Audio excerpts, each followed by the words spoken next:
Mana yang lebih baik dibangun di daerah Danau Toba? Industri manufaktur bubur kertas, pulp, atau industri pariwisata? Berdasarkan studi Selamatkan Danau Batak, Pulihkan Danau Toba pada Agustus 2025 yang lalu, yang terbaik adalah membangun industri pariwisata, bukan membangun industri manufaktur bubur kertas, pulp. Kemudian, berdasarkan data dari Badan Lingkungan Hidup Sumatera Utara tahun 2014, pembangunan industri manufaktur bubur kertas di daerah Danau Toba yang areal konsesinya mencakup Kabupaten Humbang Hasundutan, Kabupaten Samosir, Kabupaten Tapanuli Tengah, Kabupaten Toba Samosir, Kabupaten Simalungun, dan juga sampai ke Kabupaten Padang Sidempuan, terbukti mengakibatkan terjadinya deforestasi atau eksploitasi hutan secara masif yang berakibat hilangnya hutan alam, menurunnya keanekaragaman hayati, perubahan ekosistem, dan kerusakan lingkungan.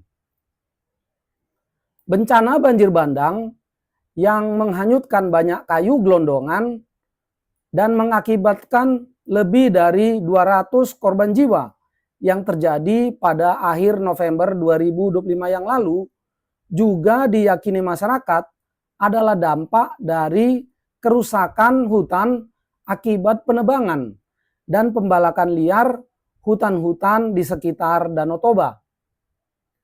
Berdasarkan studi tadi, Polteknis meyakini bahwa yang lebih baik dibangun di daerah seputar Danau Toba adalah industri pariwisata, bukan industri manufaktur bubur kertas, pulp.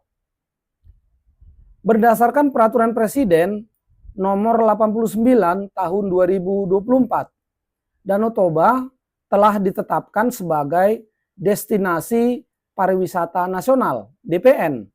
Skala pariwisatanya adalah nasional.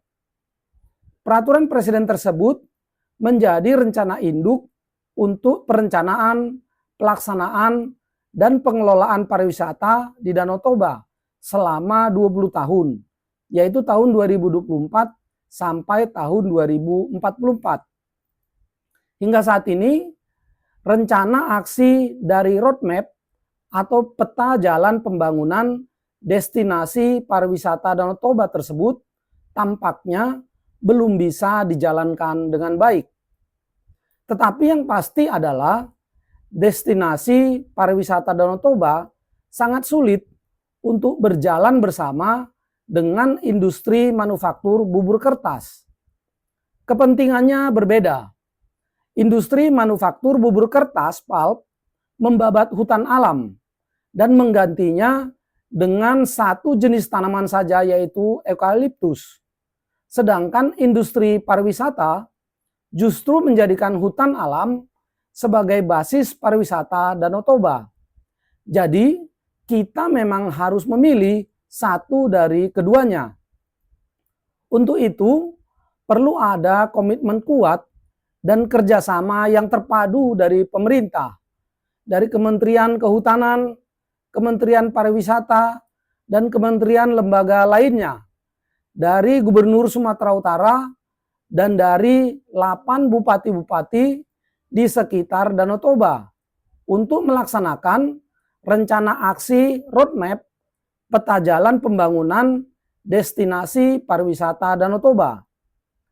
Paling tidak ada konsistensi kuat dan komitmen yang kuat dalam membangun 6 daerah kunci kunjungan wisata yang sudah ditetapkan pemerintah, yaitu Parapat, Simanindo, Pangururan, Balige, Muara, dan Merek. Hendaknya ada kolaborasi semua pemangku kepentingan. Ada peningkatan kapasitas dan perbaikan tata kelola kelembagaan. Ada perbaikan tata ruang dan tata wilayah. Ada optimalisasi pembangunan infrastruktur. Ada regulasi yang jelas. Ada pengalokasian APBN dan APBD yang jelas dan berkesinambungan untuk pembangunan destinasi pariwisata nasional Danau Toba. Janganlah lagi terdengar berita bahwa UNESCO akan mencabut keanggotaan Geopark Danau Toba.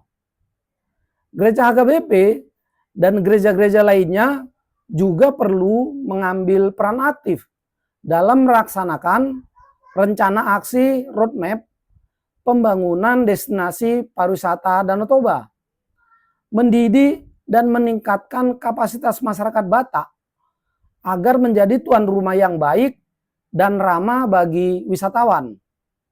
Pembangunan pariwisata Danau Toba akan menciptakan lapangan kerja baru, akan meningkatkan devisa negara, dan bencana banjir bandang yang merenggut ratusan jiwa mungkin dapat dihindari. Demikian dari saya, Poltak Panggabean. Terima kasih.